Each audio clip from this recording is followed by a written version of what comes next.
Selamat pagi semua, salam sejahtera bagi kita semua. Saya Nurul Islamia NBI 11119000177. Di sini saya akan mempresentasikan mata kuliah Birokrasi dan Governansi Publik terkait materi yang pertama, yakni perkembangan teori public governance.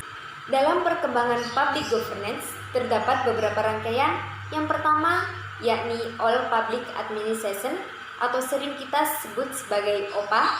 Yang kedua New Public Management atau NPM. Yang ketiga yakni Public Governance. Perlu kita ketahui bahwa dalam setiap ilmu itu akan terus terjadi dan saling melengkapi maupun memperbaiki. Rangkaian perkembangan teori public governance yang pertama yakni All Public Administration atau sering kita sebut sebagai OPA. Awal perkembangannya muncul sebagai anak kandung ilmu politik dan mempunyai penekanan harus ada pemisahan antara praktek politik praktis dengan pemerintahan. Sedangkan dalam perkembangannya sendiri ini, birokrasi dianggap sebagai tools pemerintahan yang paling utama dan mempunyai peran penting dalam menjalankan kebijakan.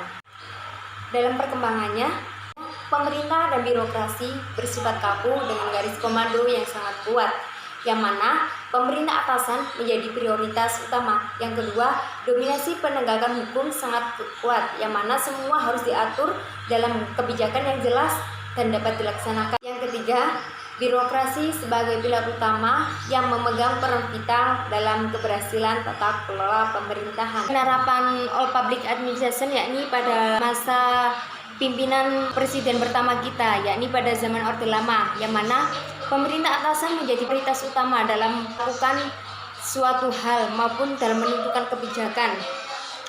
Dan dalam pelaksanaannya, pemerintah maupun birokrasinya memiliki sifat yang kaku dan garis komando yang sangat kuat, yang mana birokrasi dan pemerintah memiliki fungsi dan tugas masing-masing dalam menjalankan pekerjaannya. Birokrasi juga sebagai pemegang utama dalam keberhasilan tata kelola pemerintahan. Rangkaian perkembangan teori public governance yang kedua yakni New Public Management atau sering kita sebut sebagai NPM, yang memiliki ciri-ciri diantaranya yang pertama adanya pengaruh perkembangan positif dari sektor swasta. Yang kedua, kinerja birokrasi sebagai fokus perhatian dalam menilik kualitas organisasi.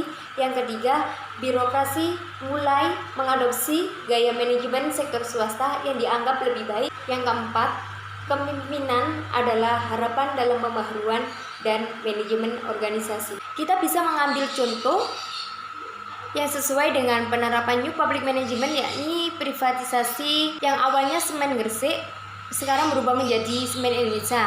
Hal ini terjadi privatisasi.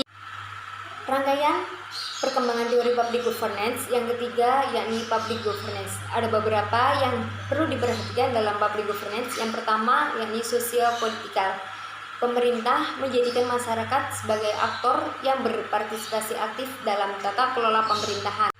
Yang kedua yakni public policy, memperhatikan korelasi antar aktor dalam jaringan serta pengaruhnya dalam pembuatan kebijakan.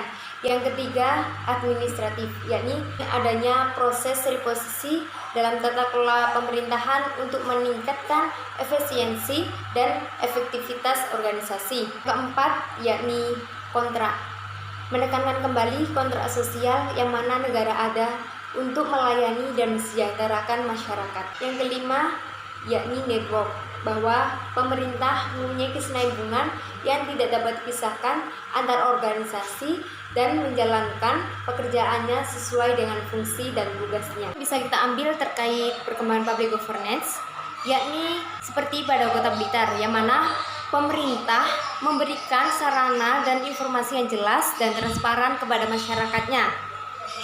Di sisi lain juga, pemerintah ini memberikan partisipasi bahwa masyarakat ini terlibat aktif dalam tata kelola pemerintah. Begitupun dengan keberhasilan tata kelola pemerintah ini. Masyarakat diberikan untuk pendapat baik secara langsung maupun tidak secara langsung melalui musyawarah bersama Bapeda. Demikian penjelasan atau presentasi dari saya. Kurang lebihnya saya mohon maaf. Wassalamualaikum warahmatullahi wabarakatuh.